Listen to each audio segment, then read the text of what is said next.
Hey guys, guess what it is? It's African Mask Day. Ooh, this is going to be so much fun. You are going to get to design your mask for your West African ceremonial mask that you're going to do. And there's a few steps for the process that you have to pick.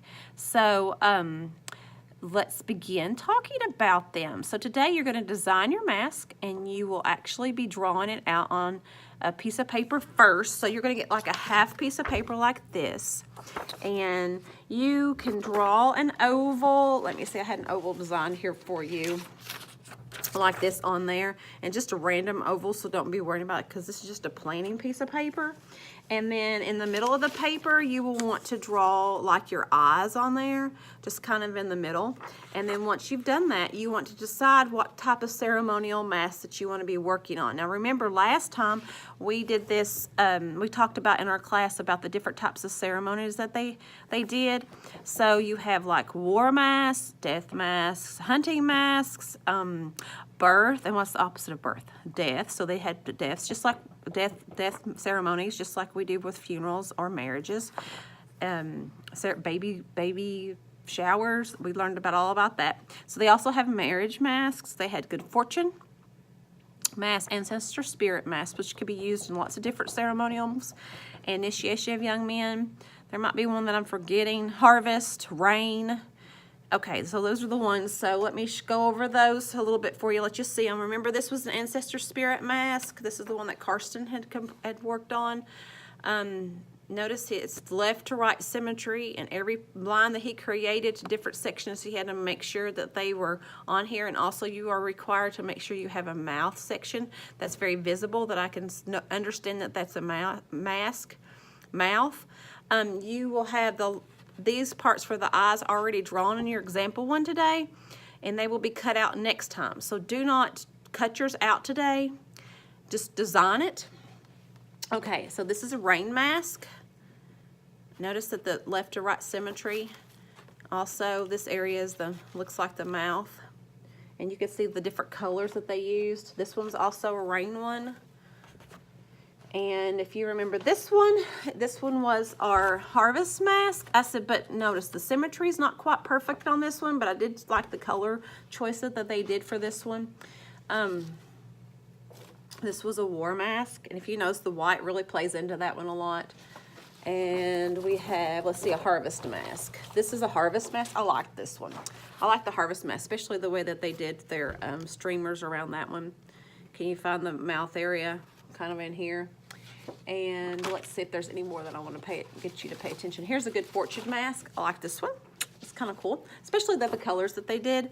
Good fortune mask. Look at the mouth on that one. That was Ava's. And do you see this one? That was a marriage mask. Yeah. Can you see the eyes on that and how they did the wavy lines? If you'll notice between like that one and this one, then you could tell the big difference in the creations of this one. This one was a war mask as well. So those are your examples. So what I want you guys to do is I want you to pick your type of mask that you're doing first, and then draw out on your piece of paper just like this, and get your eyes like that. And then I want you to decide, say if you're doing a hunting mask, then you just write hunting at the top. Okay, that way you can, oh, that's backwards. That is so weird. Oh well, it says hunting.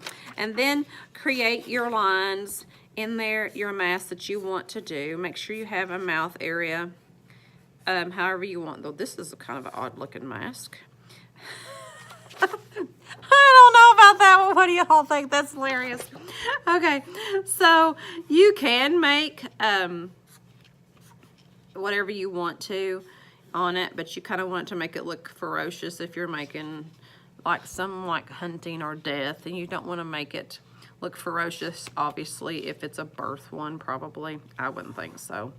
But here's some more lines that I'm designing on there.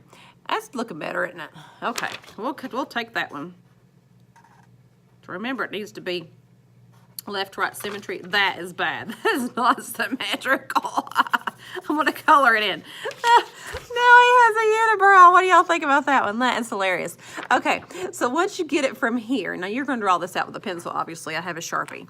Then I'm going to give you your large one.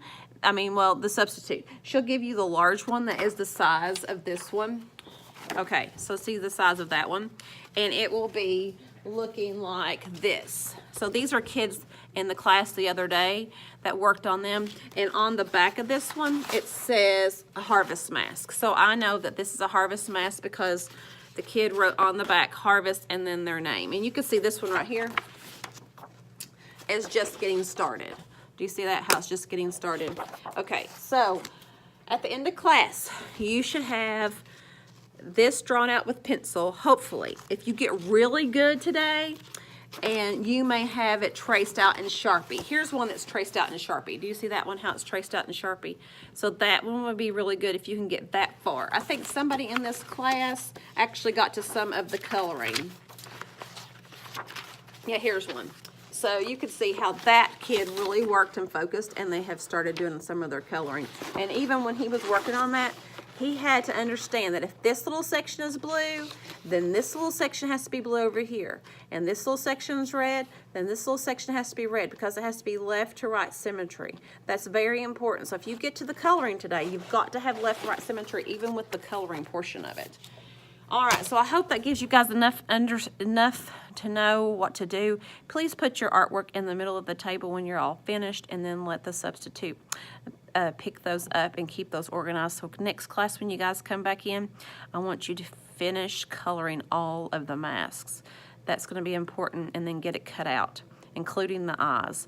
We will do streamers and feathers on the next class. So this class is going to be planning and getting it all laid out. The next class will be completing the color and getting it cut out, and then the next class will be streamers and feathers and beads and getting the string on the back for you to be able to wear it. So this is a 3-day process. So this is your first day on this one for planning it. So you have plenty to do today. So get busy, be polite, and I'll see you when I get back. Toodaloo, y'all.